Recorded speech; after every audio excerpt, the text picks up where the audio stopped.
All right. Hey, everybody. Happy Friday, Junior, or what did you call it? Pre-Friday. Happy Thursday, everybody. Welcome to this week's webinar all about creating Ceros templates. I wish I could react to these chat messages with emojis like you can on normal Zoom calls. It makes me so sad that I can't, but love all the weekend plans. But yeah, get diving into it for today. On our agenda, we're going to be going over all about Ceros templates, some best practices, tips, and tricks. So we're going to go over just some quick branding tips and then dive into some organization best practices, then finish with just some future proofing and making editor friendly templates. And then at the end, we'll have time for questions and we'll give out the free template as well. And I don't know if my video is going to freeze at any point, but if it does, just pretend that it didn't. And that would make me so happy. All right. So before we dive in, I'm Kelsey. I'm going to be hosting the webinar today. I'm a learning experience designer on the Educate team. So we may have seen me before in some of the guided design courses, in the chats on Educate, or in other Zooms and webinars. But so excited to host this week's session. And yeah, this was just my weekend recap from last week. I feel like I'm still in that. I went to a friend's wedding in Serbia, which was an amazing experience, super fun, and got to go and celebrate their love and their wedding. And it was so nice. And these are just some of the recap videos I had from it. I also got to see the Nikola Tesla Museum, which was insane. Didn't know it was in Belgrade, but super fun. But that was my weekend. And then this weekend, I'm just going to sleep. But that is all for me. The rest of this is going to be all about templates. And it's the age-old question, to template or not to template? That is the question. So whenever it comes to creating templates in Ceros, there are really two ways you can use the templates. You can either use our own Ceros templates, which are pre-made, ready to use. You can use the entire template if you'd like, or what some folks do, they'll just take bits and pieces of templates and kind of Frankenstein them together. So you don't have to use an entire template. You can also just repurpose them. But you can also create templates for your account, for your organization. That way you don't have to rebuild the wheel every single time you are creating an experience in Ceros. So super helpful, especially if you are going to be recreating a piece of content that you are going to be making multiples of, whether it's like a monthly infographic and you need to make a new one every month. Rather than rebuilding the wheel, you can just grab your template, repurpose it, and rebuild. But templates are also great for experiences you may not think you're going to repurpose anytime soon, like content hubs or specific event landing pages, presentation decks, anything else you might make. But you can still create a template from it and reuse bits and pieces of it in other experiences as well. So for today, let's find my mouse. There she is. For today, I'm going to be taking y'all through a template that me and my colleagues made, and we're going to be diving through it together on some best practices and things that we can do to optimize our experiences for templates and for repurposing them. Because sometimes we're creating these experiences and they might just be a one-off thing that you're using it for, but you can templatize it and repurpose it, restructure it for later, which might be a little spoiler alert for another upcoming webinar we've got as well. But we'll get into that later. So for today, we built out this landing page for this webinar, and we are going to share it out as an experience that y'all can use and import.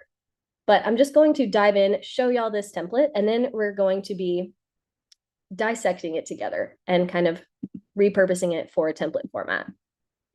So our template today is going to be just a little landing page. And we did this one on our Educate site and why you should create an account on Educate. So had a little bit of fun with it. It's very short. It's like 2 sections and a header and a footer.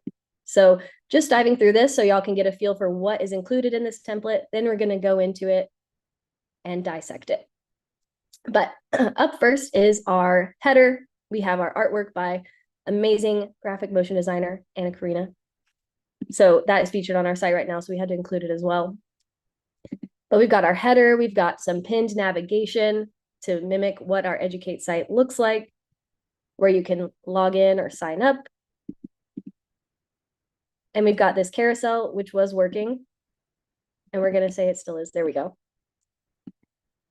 Where we just go all over about all of our badges that you can earn on Educate, from guided design courses, product 101 badges, and the monthly creative challenges. So we've got a cool carousel y'all can repurpose for this template.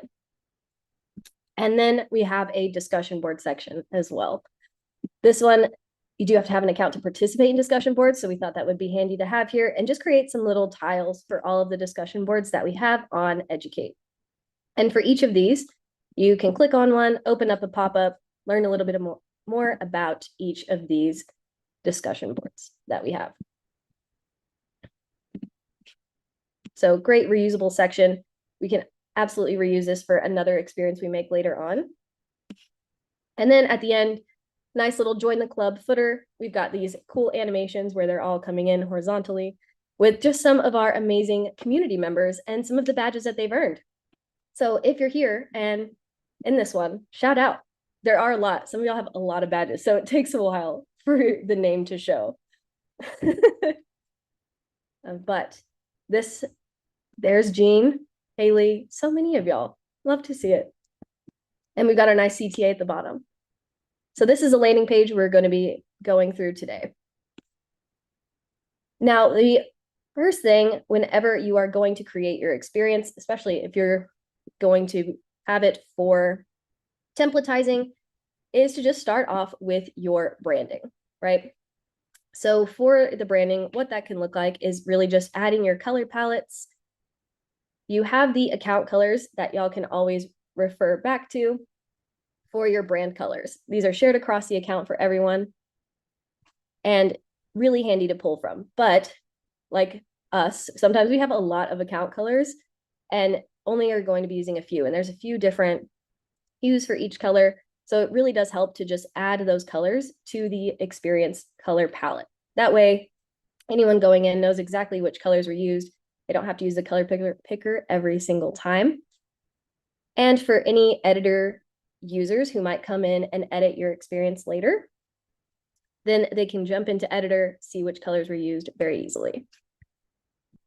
And then next step is adding any of the fonts that you need for the experience. So any of these fonts that you have uploaded or need to upload, just select those and they'll be added to the experience fonts. Now, this is really important for those of you who are creating templates for editor users in mind as well, because anyone using the editor tool to go in and make those quick changes, they can only use fonts that are used in that experience. So they're not able to go and select different fonts if they're not already used. All right, and then the last little bit is the asset library. This is a newer feature to Ceros, so wanted to call this one out. This is really great to just have some things preloaded in your asset library that you're going to be consistently reusing, like buttons, carousels, icons, any other UI elements like that. So you can always save those elements and reuse them very easily and bring them into other templates, other experiences. So if I hop into the experience, that landing page that we just saw, if I just go and try to select a color palette here, you can see we only have these two experience colors. So not very helpful trying to pick all of these other colors that we used in this. So recommend just adding the experience colors as you go. Really helps you out in the long run as well if you need to go back and make edits and remember which colors that you used. And really great question in the chat was if the asset library is able to be shared among coworkers in the same team. Yeah, so the asset library is accessible for anyone in the account. So if I were to go and add something here, anyone in my account will have access to it, exactly like your brand colors and any uploaded fonts. Awesome. And let's see, we've already got our text boxes, typography. We already uploaded all of the fonts. So any editor users are going to see what is located in this drop-down menu. They won't have the option to add any other fonts. And yes, if you do add assets to the library, like if I just added this header here, you can find it there, but don't want that one. So I can just go to my menu and remove it. Awesome. Perfect. Cool. So that's the asset library. We'll definitely use that a little bit later as well. But going back here, that was all for our branding. So the next step for optimizing your experiences for templates is your organization. I think this is one of the biggest roadblocks we run into, or issues that people have with using templates, is experiences that are made that aren't properly organized and just kind of a little bit messy. So actually, before I dive into the organization part, I want to show y'all this kind of chaotic version that me, Alex, and Liana were working on, as we made it a little bit intentionally chaotic, because sometimes you are going to acquire an experience that isn't organized how you would organize it, or everyone was just rapidly going and editing. So then once this was built, we want to go back and fix this. But ideally, you would go and kind of organize as you went to make it a lot easier on yourself. But for the sake of this webinar and a fun little interactive portion, I'm going to show y'all this layers panel. And then just in the chat, if y'all want to drop some ideas on how you think we could better organize this, just curious what y'all would do if you acquired this as is and wanted to fix it up. Ooh, and while y'all think on that, Nancy asked a great question. Are the assets auto-updated, or do they need to upload new versions and delete the previous? Yeah, exactly, Nancy. You would need to delete the old one and then add the updated version to the asset library. Ooh, great idea is to immediately delete the delete if not used. Absolutely. So we'll just delete that now. Organize by section. Absolutely. Great points. Organize by section. You can organize each section by what you see from top, bottom left to right. Absolutely. Organize by section. And then groups of assets, for example, like the badges, organizing all of those together. Yes, absolutely. Subfolders with similar elements, name each group and section. Yeah, y'all are amazing. That is exactly what we would do. So here you can see we've got like even little notes that I put for myself, like pin before publishing. We can get rid of that. Delete if not used. Absolutely delete that. And then we would want to go in and organize these by section. Like, for example, this first section here with our badge carousel, it's decently organized for the carousel portion. All of the slides are nicely organized. We can even take it just a step further though, and even organize the navigation elements within it with a folder or a group. And we can call that like our carousel navigation. Sweet. And then we have our discussion board section. This is where all of our tiles are. We've got a lot of pop-ups, tiles, and even the pop-up hotspots. So I would really want to group all of this section together so that we know all of these are in that same section. So I would grab my background asset, all the tiles, even the pop-ups, and then put them in a larger group or a larger folder. Discussion section. Perfect. And then opening up, these are just all of the tiles. This is when we can kind of get into the nitty-gritty of like naming conventions, because it is, we really like to stress the importance of renaming your interactions and your hotspots. So these, you can see they're clearly labeled pop-up 1 through 6, but we could take that even a step further and rename this like hotspot. I know this is a click and it opens or shows, let's say show pop-up 6. Product requests. That way, whenever we go and view our analytics after this experience is published, we know exactly what these pop-ups do. And even if I was just coming in to edit this experience a month or two from now, I would not know exactly what all of these assets are, what all of these hotspots are doing. So going in and renaming these as you go is definitely going to save you a lot of work on the back end.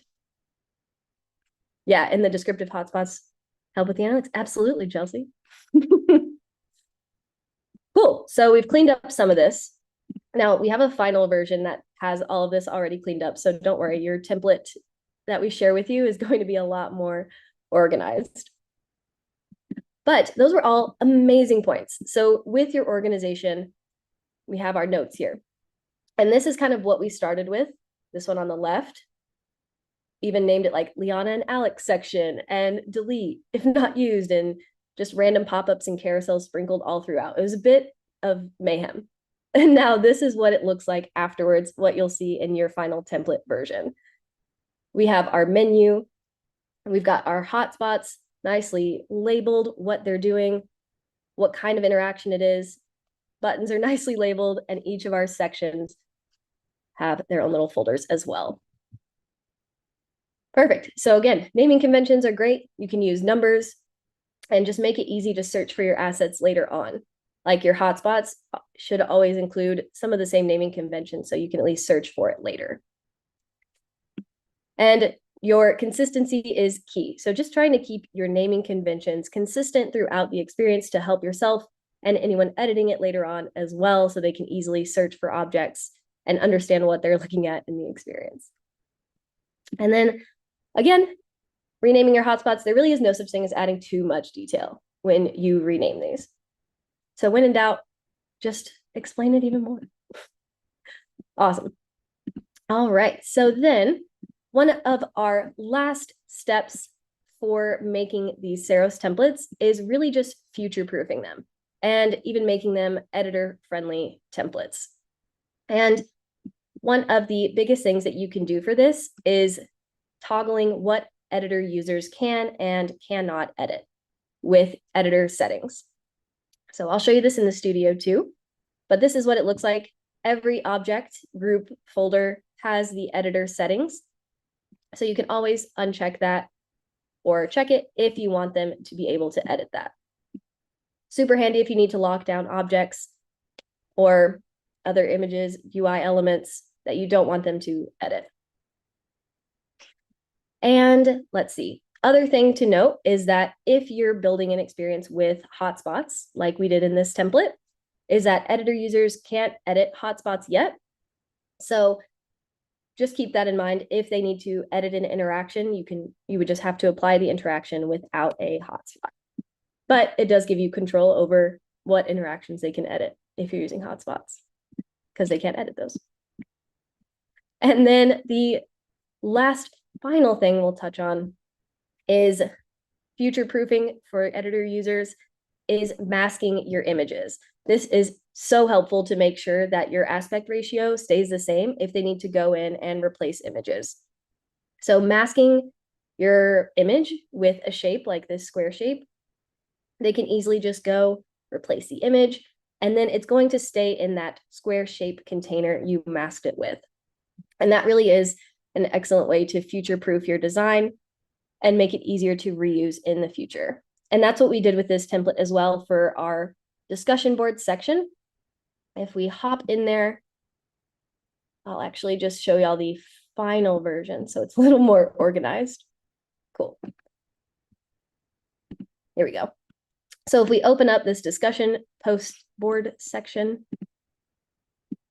expand it, you can see for our tile pop-ups, we have a screenshot in each of those, or an image. Oh wait, those ones aren't in the mask, just kidding. It's the tiles. The tiles maintain the mask and the shape. So if we open up our tiles, you can open up each one and see that they are in a masked group. That way, if we go in, select that image, they can easily replace it and it stays in that consistent shape when they edit it. What a pretty layers panel. Yeah, look at how we clean that thing up, y'all.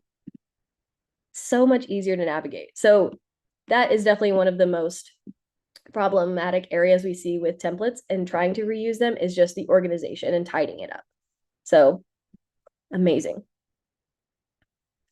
All right. And we've got that done. Let's see, what else did we want to show? Next page is all about creating the template. So once you've gone in, future-proofed it, made it ready for your editors, you've added all the colors, fonts, what they can edit, then you can go and actually make the template. When I get back to my admin, I'll show y'all exactly how to do that. Here we go. All my tabs are just floating in the abyss. There we go.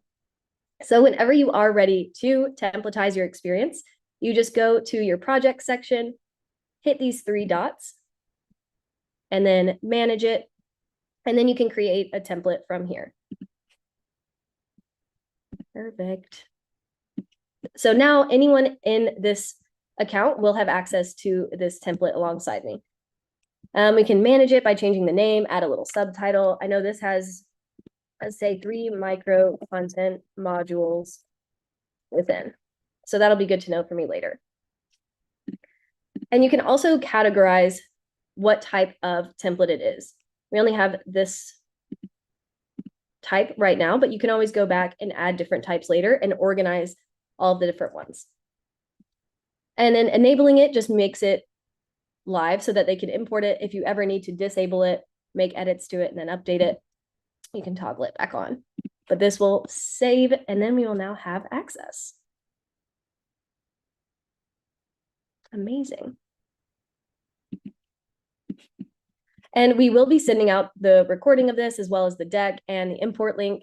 So you'll definitely have access to the recording and all of these resources afterwards. Forgot to mention that at the top. That is a great question. Cool. So from here, we can go to our templates. I'm in our Educate account. So Liana, Alex, Travis, Pat, Dallin, everyone will have access. And then we can go view our template gallery. And that's when you can start sorting through different types and all of your templates. So this is where you can go and find different types, manage types, and add any other ones that you want to organize with. Perfect. And then this is in the deck as well, so you can kind of see the steps, manage, create template, and repurpose that. All right. And the other thing I forgot to point out when you're in the studio is the editor settings. So if you want to lock down objects for editor users, you can just go to the object or even the folder or group, and then you can toggle the editor settings on and off. So if it's checked, they'll be able to edit. If not, it is uneditable. Perfect. All right, so then in this deck, we do also have a import, but there we go. It's at the very end. You can import the template by clicking on this deck, and I can also throw this in the chat for y'all so you can import it now and play around with it if you'd like. But are there any other template questions? I kind of flew through, got a little excited, but those are all of the main points. Any other last questions or curiosities about making templates in Ceros? And let me drop this in the chat for y'all real quick with the import link.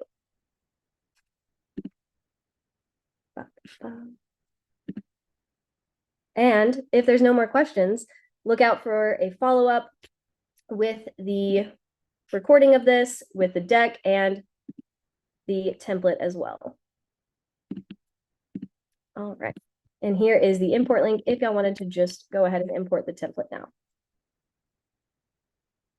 And oh, someone wanted to ask if templates from this page are editable. That is a great question. So this is our Ceros Inspire. This looks like a little, how did we access this one? On Ceros Inspire, there are templates you can use, but then there's also client examples. Let me go to, how did we end up on this version of it? Let me go to this cerosinspire.com. I'm dropping, perfect. Leon already dropped it in the chat. And from here, you can see different types from client examples. And then there are also templates in here that you can edit as well. So not all of them are going to be editable templates. Some of them are client examples, but you can always go to the top and just view all of the templates that we have there. Great question. And then another question was, if you make a template, can my colleagues access it? Yes, so any templates that you make here in your account, they're going to be added to your account templates. So anyone that has access to your account will have access to the template gallery. And then if you want to manage them by different ones, you can manage types and say that this is like Kelsey's templates, or these are the webinar templates, things like that. Perfect. All right, great questions, y'all. Well, thank you so much, everyone, for joining and hanging out with us on this Thursday, whatever time it is for you. And if there's any other questions, feel free to drop them in the Educate community. We've got the discussion boards. You can also drop it in the chat for this webinar. And in about 2 weeks' time, we are going to have another template webinar run by Travis himself. It's going to be about adapting Ceros templates. So you might see this template again. Who knows? And it's going to be all about how you can adapt templates from one thing and turn it into something else that you might need. So say you're working with a landing page that we just have, and you need to make a micro content module, how you can repurpose templates and streamline that process for y'all. So you can register for that. It's in about 2 weeks. It is not 8 p.m. Eastern. That's just 8 p.m. my time. So no worries. Awesome. Thank you so much, everyone, for joining, and happy Thursday. Bye, y'all.